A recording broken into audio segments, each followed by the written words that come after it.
Hello everyone, welcome back to Anatomy at Easiest. We are starting the study of skull with these videos. So first of all, the normas or the views of skull will be studied. In this video, I am discussing norma verticalis. So let's start studying. This is the superior view of skull, also called as norma verticalis. As you can see, the outline of skull in this part is oval in shape, wider posteriorly than anteriorly. Now the bones which are visible here are frontal bone, this is the front side, frontal bone, then two parietal bones, and the posterior uppermost part of occipital is also seen. Uppermost part of squamous part of occipital is visible here.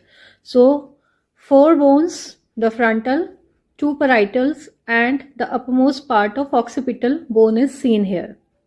The sutures present here are this suture between frontal and the two parietal. It is called as coronal suture. Then the suture between two parietal is called as sagittal suture. And the suture which is present between the two parietals and the occipital bone, this suture, it is called as lambdoid suture.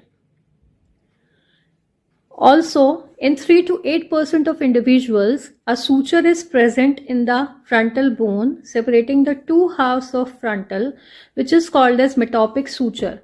It is present only in 3 to 8% of individuals, and it represents the failure of fusion of two halves of frontal bone.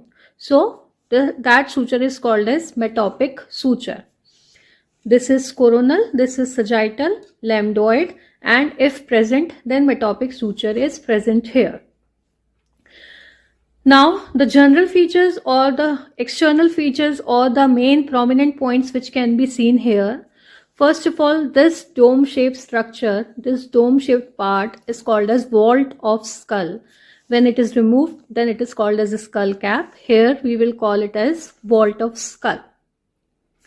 In the vault, the highest point present on the sagittal suture is called as vertex.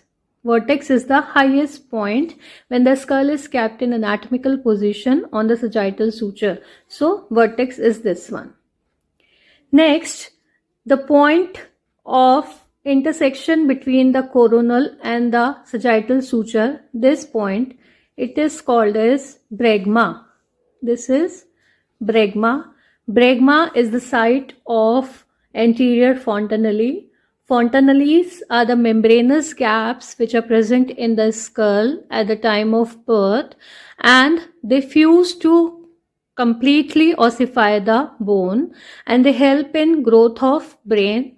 Also during parturition, they help in overriding of bones to smoothly conduct the parturition. This is bregma, site of anterior fontanelle.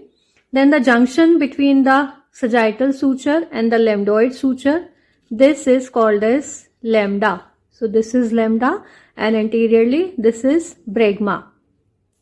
Then in front of lambda, around 4 to 5 centimeter, you can see two foramens which are present on both the sides of sagittal sutures. These foramens are called as parietal emissary foramina, which transmit emissary veins from the superior sagittal sinus to the extracranial veins. So these are the parietal foraminas. The point on the sagittal suture between the parietal foramina is called as obelion. The point between the two foraminas on the sagittal suture is called as obelion. Then on the parietal bone, you can see two prominences. These prominences are called as parietal tuber, parietal eminence. These are the commonest site of fracture of skull on the vault. Also, the width of skull is measured in between these 2 points. Also, these arched lines are seen here, which are called as temporal lines. The temporal lines will be seen with the norma lateralis starting from the frontal bone arched backwards and then continuous like this. So the temporal lines are seen in norma verticalis. I repeat the features quickly. The bones frontal, parietal and occipital, upper part of occipital. The sutures, coronal suture, sagittal suture, lambdoid suture. This is the vault of skull. Junction between coronal and sagittal, bregma. Junction between coronal and sagittal and lambdoid suture is lambda. Two foraminas, parietal foraminas. Point on sagittal suture between the foraminas, oblivion, and vertex is the highest point of skull, and these are the two parietal foraminas and these are the temporal lines. That was all about today's topic. We will study further normas in the upcoming videos. I hope you all are liking my videos.